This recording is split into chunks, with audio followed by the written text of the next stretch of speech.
ছাত্র নেতৃবৃন্দ সহ সকলেই একটা আকাঙ্ক্ষা ছিল, একটা ইচ্ছে ছিল যে 2024 সালে যে গণহত্যা সংঘটিত হয়েছিল তার যেসব সহযোগীরা, সকল দালালরা যারা সরাসরি অংশগ্রহণ করেছিল, যারা শেখ হাসিনার গণহত্যাকে বৈধতা দিয়েছিল লেখনির মাধ্যমে, বিভিন্ন টকশোর মাধ্যমে, সকলকে শাস্তির আওতায় নিয়ে আসার জন্য আমরা আহ্বান জানিয়েছিলাম। আমরা দেখেছি যে প্রায় অনেক দিন পর হলেও একটি তালিকা দেওয়া হয়েছে, শাস্তি কাদেরকে দেওয়া হবে, কাদের দেওয়া হবে না সেটি একটি তালিকা দেওয়া হয়েছে। কিন্তু এই তালিকা আমাদেরকে অত্যন্ত হতাশা, আমরা অত্যন্ত আশা যে আশা নিয়ে আমরা আহ্বান করেছিলাম সেই আশা পূরণ করতে পারে না বিশ্ববিদ্যালয় প্রশাসন।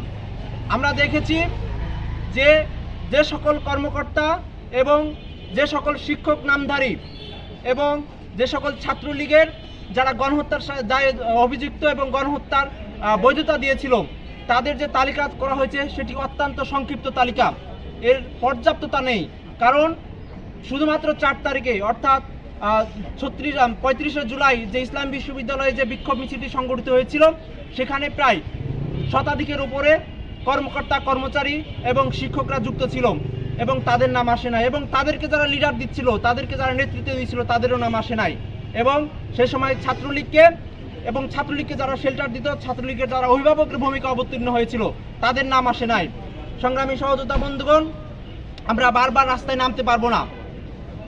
যারা ছাত্র রাজনীতি করে তাদেরকে ছাত্রদের নিয়েও ভাবতে হয়, ছাত্রদের অধিকার নিয়ে ভাবতে হয়, ছাত্রদের বিভিন্ন চাওয়া না পাওয়া এসব নিয়েও কথা বলতে হয়। শুধুমাত্র এক বিচার নিয়ে যদি আমরা পড়ে থাকি তাহলে আমাদের যারা নেতৃবৃন্দ আছে তারা শিক্ষার্থী থেকে বিচ্যুতি হয়ে যাবে।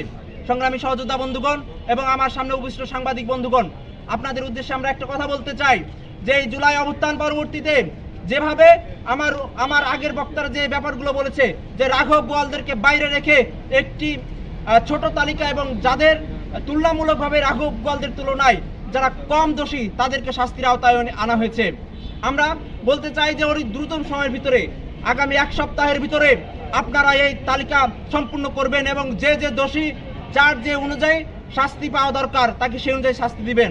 আরেকটি বিষয় বলতে চাই, যে সকল আমার শিক্ষাগুরুরা আমার ক্যাম্পাসের আমার বিভিন্ন বিভাগে আমার যে শিক্ষাগুরুরা পড়াচ্ছেন তাদের উদ্দেশ্যে বলতে চাই, আমার যে সকল শিক্ষার্থী ভাই এবং বোনদেরকে আমাদের মুখোমুখি দাঁড় করার চেষ্টা করছেন, আপনারা এই নীল নকশা করতে পারবেন না।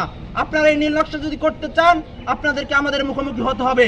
সংগ্রামী সহযোদ্ধা বন্ধুগণ, এই বিষয়টা এই জন্যই বললাম যে এই সকল শিক্ষার্থীরা আমরা জুলাই অভ্যুত্থানে একটি বড় অংশ আমরা একসাথে লড়াই করেছিলাম, একসাথে সংগ্রাম করেছিলাম, কিন্তু এখন কাউকে মার্কসের লোভ দেখিয়ে, কাউকে অ্যাটেন্ডেন্সের লোভ দেখিয়ে বিভিন্নভাবে ম্যানিপুলেট করে শুধুমাত্র আপনাদের হয়ে যে পারপাস শার্ট পরবে এটুকু মনে করার কোনো দরকার নেই।